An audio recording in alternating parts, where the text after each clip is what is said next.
ஓமதழையில் இன்னும் நெருங்கி சேர்வதேயல் ஆவல் பூமியின் இன்னும் நெருங்கி சேர்வதேயல் ஆவல் பூமியின். ஹல்லேலூயா, ஹல்லேலூயா. ஆண்டவராகிய இயேசு கிறிஸ்துவினுடைய இனிதான நாமத்தில் யாவனை அன்போடு வாழ்த்துகிறேன், வரவேற்கிறேன். எத்தனையோ பேர் இல்லாத பாக்கியத்தையும் கிருபையும் ஆண்டு வாழ்க்கையை தந்திருக்கிறார். அந்த கிருபைகளுக்காக கடவுளுக்கு நன்றி செலுத்துகிறேன். கர்த்தர் தான் விசேஷித்த கரம் கொண்டு ஆஸ்வதிக்கப் போகிறார். இந்த கடம்புத்தூர் கிராமத்திற்காக வருகிறேன். கர்த்தர் உங்களை விசேஷமாக வழி எடுத்தது மாத்திரமல்ல, எல்லா நிலையிலுடைய பாதுகாக்கிறார். அந்த கிருபைகளுக்கு நன்றி செலுத்துகிறேன். அருமையான ஃபாதர் சொன்னபடி உங்கள் கிராமத்தை போல் ஒரு சிறிய கிராமத்தில் நான் பிறந்த மனுஷன்தான். பெரிய ஆள் ஒன்றும் இல்லை, ஒன்றும் இல்லாமல் வளர்ந்து பெருகி பிழைப்புக்காக சென்னைக்கு சென்று பலவிதமான காரியங்களை செய்து இன்றைக்கு ஆண்டவர் உயர்த்திருக்கிறார். இந்த கிருபைகளுக்கு நன்றி செலுத்துகிறேன். அது மாத்திரமல்ல, இந்த ஃபாதர்ஸ் தான் சொன்னாங்க, நம்முடைய ஆயர் அந்தோணி சேவையா பிறந்த ஊர் சொன்ன. எனக்கு அதை பார்க்கணுன்னு ஆசை. அவர் பெரிய தேவ மனுஷர்னால் ஒரு தேவ மனிதர், நீதிமான். அதுக்கு தான் அவர் பார்க்கணும் எனக்கும் ஆசை. ஆனால் பருகும்போது பார்த்தா இவ்வளோ பெரிய குக்கிராமம். இது குக்கிராமத்து மாதிரி எங்கேயும் பார்க்க முடியாது. இதை தான் கடைசியாக நான் பார்க்க நினைக்கிறேன். ஆனால் இந்த கிராமத்துலேயும் வளர்ந்த நீங்கள், இந்த பாட்டி இப்போ சொன்னாங்க, நாங்கள் தினமும் நிறைய பேர் வந்து ஜெபம் பண்ணுறோம். எங்கள் ஆலயம் கட்டப்படணும், எங்கள் ஆலயம் வளர்க்கப்படணும், தேவனுக்கு மகிமையே இருக்குன்னு சொல்லி நாங்கள் விரும்புகிறோம் சொல்லி இந்த அம்மா சொன்னாங்க. ரொம்ப சந்தோஷமாக இருந்தது. எந்தன் கண்வலையானவரே, என்னை காக்கும் தெய்வம் நீரே. எந்தன் கண்மலையானவரே,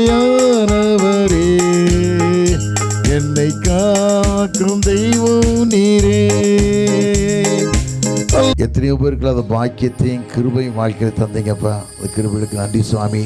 நன்றி இயேசுவே. தனிப்பட்ட கிராமம் அப்பா, கடம்புத்தூர் கிராமத்துக்கு சாமி, எல்லா மக்களையும் இங்கே அறிந்திருக்கீங்க. கரம் கூட இருக்கட்டும் சாமி.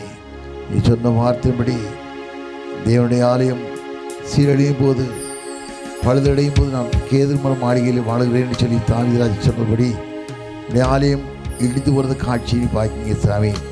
ஒவ்வொரு மலக்கும் வடிக்கிற கண்ணீருக்கு ஒரு விடுதலை கொடுத்து ஆலயம் ஏற்ற காலத்தில் கட்டப்பட ஏற்ற கிருபையை கண்டெடுத்தாங்க. எல்லா காரியமும் பொறுப்படுத்திக்கொள்ளுங்க. ஒவ்வொரு பங்கு தந்தலையும் பலப்படுத்தி வழிநடத்தி காத்துக்கொள்ளுங்க. இப்படி அன்புடைய ஆயர் அந்தோணி சேவையா பிறந்த கிராமம் ஆண்டவரே, மனமிறங்கி விடுதலை கொடுங்க, பாதுகாத்து கொள்ளுங்க. நாம மாத்திரம் உயர்த்தப்பட கிருபை தாங்க. இயேசு இணைய நாமத்தில் ஏங்கி இருக்கிறோம் நல்ல பிதாவே. ஆமென், ஆமென், ஆமென். ஹல்லேலூயா, ஹல்லேலூயா. இல்லை வாழ்த்துறேன். நானும் ஒரு கிராமத்துக்கு போனோம். அது மேலே இந்த ஊரியா அச்சம்பட்டியா, வடக்கு அச்சம்பட்டியில் மீட்டிங்னு போனோம். அவளை பார்த்துட்டு போகலான்னு தான் வந்தேன். வந்து காட்சியை பார்க்கும்போது தான் ரொம்ப இதில் பங்குத்ததை ராபர்ட் ஐயாவுக்கு ரொம்ப சந்தோஷம். அவங்க என்னை இருக்க விடாமல் நீ எப்படியாவது வந்து பார்த்துன்னு சொல்லி ஒரு தாகத்தோடு அழைச்சி வந்தாங்க. அது தான் கிருபைக்கு கடவுளுக்கு நன்றி சொல்கிறேன். கர்த்தர் வந்து சாதாரண தெய்வம் அல்ல. உலகத்தை யாரும் நம்பக்கூடாத, யாரும் விமர்சிக்க முடியாத தெய்வம் இயேசு. உலகத்தை எதுக்கு இந்த உலகத்தை வந்தான்னு சொன்னால், எல்லா மக்கள் படுற பாடுகள் கண்ணீர்கள் எல்லாம் அறிஞ்சு விடுதலை கொடுக்கறதுக்காக இந்த உலகத்தில் வந்தார். வேறு எதுக்கும் ஆண்டவர் வரல. ஒரு மதத்தை மாற்றுறதுக்காக எதுக்கும் வரல. மதம் மனுஷனைத்தான், ஆண்டவருக்கு இல்லை. வாழ்க்கையில் நல்ல மனமாற்றத்தை கொடுக்கணும், இந்த பிள்ளைகள் வாழ்வது செழிக்காக வாழணும், சந்தோஷமாக வாழணுங்க ஒரே நோக்கத்தை ஆண்டவர் வந்தார். நோக்கத்தை நிறைவேற்ற முடியாதான் ஏழை மக்களை பார்த்து, கஷ்டப்படுற மக்களை பார்த்து கண்ணீர் விட்ட தெய்வமாக இருந்து ஒருத்தர் ஒன்று சொன்னால் இயேசு மாத்திரம்தான். வேதத்தில் வாசிக்கிறோம், மத்தேயு 11:28 வாசிக்கும் வருது, வருத்தப்பட்டு பாரம் சுமக்கிறவனே நீ யாராயும் இடத்தில் வா, நான் உனக்கு இளைப்பான தருவேன்னு சொன்ன தெய்வம் இயேசு மாத்திரம்தான். நீ வருத்தத்தோடு கண்ணீரோடு வாழ்கிற மக்கள் எத்தனையோ உண்டு. எத்தனையோ குடும்பங்களில் தாங்க முடியாத துயரங்கள், குடும்ப சூழ்நிலைகள், எத்தனையோ விதமாக கஷ்டத்தில் வாழ குடும்பத்தை நினச்சி பார்க்கும்போது அந்த மக்களுக்கு ஒரு ஆறுதலை கொடுக்க தெய்வம் ஒருத்தர் உண்டுன்னு சொன்னால் இயேசப்பா மாத்திரம்தான். அவர் எந்த காட்சியும் விரும்பலை. நீ அதை என்கிட்ட அதை கொண்டு வா, கோழியை கொண்டு வா, முட்டையை கொண்டு வா, ஒன்றும் கேட்கல. உன் அன்பான இருதயத்தை தா, உன் இருதயத்தை நான் வாசம் பண்ணணும், உனக்கு ஏற்ற கிருபை எனக்கு கட்டளை தரணும் அப்படின்னு சொல்லி ஆண்டு சொல்கிறார். எங்கள் ஊரில் ஆறுமுக நாடார்னு ஒரு ஐயா இருந்தாங்க. எங்கள் கிராமத்தில், எங்கள் வரங்கடா ஒரு கிராமத்தில். அவர் ஒரு கோயில் பூசாரி, நல்ல தேவ மனுஷன், தேவனுக்கு பிரியமான மனுஷன், கோயில் பூசாரியை வாழ்ந்தார். அவர் 2 பிள்ளைகள், ஒரு பையனும் ஒரு பொண்ணு ஒன்று. பையன் சென்னைக்கு பிழைப்புக்காக போயிட்டார். பொண்ணு மட்டும்தான் இங்கே இருந்தது. பொண்ணு ரொம்ப அழகாக இருப்பா, வாலிப நாட்களில் ரொம்ப அழகாக இருப்பா. அவளுக்கு திருமணம் பண்ணாங்க. திருமணம் பண்ண உடனே திருமணம் பண்ணி அந்த முதல் ராத்திரிக்கு பால் கொண்டு கணவனுக்கு கொடுக்க போகும்போது அவளுக்கு கீழே இடுப்பு கீழே திடீர் செயல்படாமல் ஆயிடுச்சு. அட்டாக் ஏற்பட்டு உடனே புருஷன்ட்டு கொடுக்க முடியல, பால் கீழே விழுந்துருச்சு. புருஷன் சொன்னார், நீ எனக்கு வேண்டாம், நீ ஏமாற்றி எனக்கு திருமணம் பண்ணிட்டாங்கன்னு சொல்லி இந்த மகளை கழுத்தை பிடிச்சி வெளியே தள்ள மாதிரி தள்ளி விட்டார். தள்ளி விட்டு உடனே எழுப்பி ஊரை பார்த்து போயிட்டார். ரொம்ப அழகான பெண்ணு. தகப்பன் எவ்வளோ கெஞ்சினார், கூத்தாடினார். பெண்ணு எனக்கு வேண்டாம், என்னை ஏமாற்றிட்டேன் அவன் சொல்லி போயிட்டார். நீண்டகால வாழ்க்கையில் அவர் அந்த பெண்ணை நினச்சி ரொம்ப வேதனையோட கஷ்டத்தோடு இருந்தார். சாப்பிட முடியல, கொள்ள முடியல, ஒரே ஏக்கம். அந்த பெண்ணு மேலே உள்ள பாசத்தினால மகள் வாழ்க்கையோடு சீழிஞ்சு போச்சு, இவ்வளோ கஷ்டமாக போச்சு சொல்லி தாங்க முடியாத வேதனையில் வாழ்ந்துக்கிட்டு இருந்தார். சாப்பிட முடியாமல், ஷேவ் பண்ணாமல், தாடி வளர்த்துக்கிட்டு ரொம்ப கேவலமாக வாழ்ந்துக்கிட்டு இருந்தார். நான் ஒரு நாளும் சென்னையில் இருந்தேன். ஊருக்கு போகும்போது ஒரு பார்க்கும்போது பார்த்து, ஐயா நீங்கள் ஏன் இப்படி இருக்கீங்க, ஏன் இப்படி செய்கிறீங்க அப்படி சொல்லுவேன். பதிலே சொல்ல மாட்டார். அவர் நான் ஒவ்வொரு நாட்களும் சொல்லும்போது ஒரு நாள் சொன்னேன், தேசப்பா பாருங்க ஐயா, உங்களை மாதிரி கண்ணீர் விட மக்களுக்கு தான் ஆண்டவர் உலகத்தில் வந்தார். உங்களை மாதிரி வேதனையோடு வாழக்கூடிய குடும்பங்களுக்கு தான் ஆண்டவர் உலகத்தில் வந்தார். வருத்தப்பட்டு பாரம் சுமக்கிறவனே யாராயிரத்தில் வா, ஒரு இளைப்பால் தருவேன்னு சொன்ன தெய்வம் ஒருத்தர் உண்டுன்னா அவர் தான். நீங்கள் அவர் நம்புங்க ஐயா, உங்கள் வாழ்க்கையில் விடுதலை கிடைக்கும்னு சொன்னேன். அவர் ரொம்ப மாட்டேன்ட்டார். அவர் சொல்லிட்டாரு, எனக்கு அன்னிய தெய்வங்களே வேண்டாம் நினைக்காங்க. இயேசப்பா அந்நிய தெய்வம், வெளிநாட்டு தெய்வம்னு நினைக்காங்க. இந்தியா கண்டத்தை போல் ஆசியா கண்டத்தில் இந்தியாவில் இருக்குது.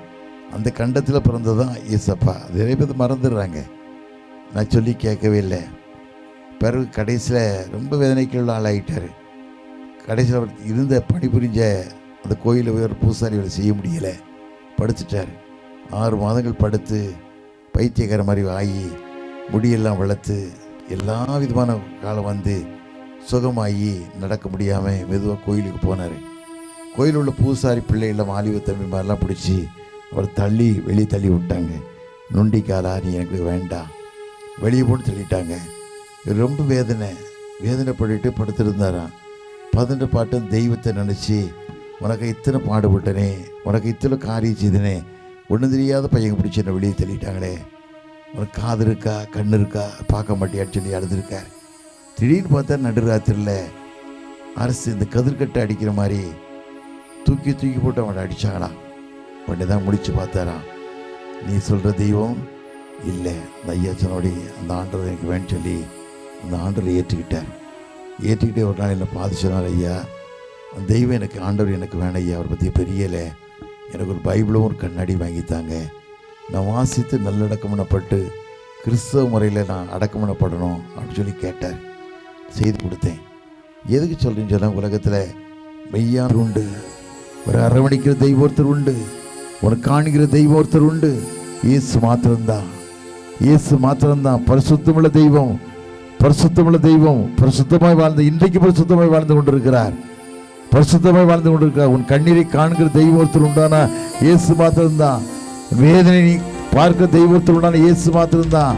எத்தனையோ குடும்பம் கடன் பிரச்சனை, எத்தனையோ நோயினால எத்தனையோ குடும்பம் வேதனை, தாங்க முடியாத கஷ்டங்கள், தாங்க முடியாத வேதனைகள். ஐயோ நான் எங்கே போவேன், யார்கிட்ட போவேன்னு சொல்லி கதறக்கூடிய பிள்ளைகள் எத்தனையோ பேர் உண்டு. ஆண்டவர் கண்ணீரை பார்க்கிறார், உன் வேதனையை பார்க்கிறார், உங்க அங்கலாய்ப்பை பார்க்கிறார். நானே உன் பரிகாரியே கர்த்தர்னு சொன்ன தெய்வம் இன்னைக்கு உன் அங்கலாய்ப்பை பார்த்து உன் வாழ்க்கையில் விடுதலை காத்து கொண்டு இருக்கிறார். இன்னைக்கு எத்தனையோ குடும்பங்கள் தூக்கம் கிடையாது, எத்தனையோ மக்களுக்கு தூக்கம் கிடையாது, நல்ல நித்திரை கிடையாது, புலம்பல் வேதனை. ஐயோ விடுதலை வேணுமே கேட்க தெய்வத்துக்கு ஆண்டு விடுதலை தன காத்து கொண்டிருக்கிறார். நல்ல தகப்பனே, இந்த மாலை வேளைக்கா நன்றி ராஜா. இந்த கடம்பூர் கிராமத்துக்கு மக்களுக்கு வர்றது சாமி, ஒவ்வொரு மக்களையும் நீ நேசிக்கிறீங்க, அன்பால் நேசிக்கிறப்பா. ஒவ்வொரு பிள்ளைகளையும் ஆசிரிங்க. ஒரு குடும்பங்கள் கட்டப்படட்டும் ஆண்டவரே. எந்த இனம் எந்த ஜாதி வேண்டாம் ஆண்டவர், எல்லாம் அப்படியே பிள்ளைகளப்பா. இரத்தத்தால் சம்பாதித்த பிள்ளைகள் ஆண்டவரே. பிள்ளைகள் அழிவதும் சுத்தம் அல்ல. எல்லா காரியத்தையும் பொறுப்படுத்திக் கொள்ளுங்க, எல்லா காரியத்தையும் பொறுப்படுத்தி வழிநடத்துங்க.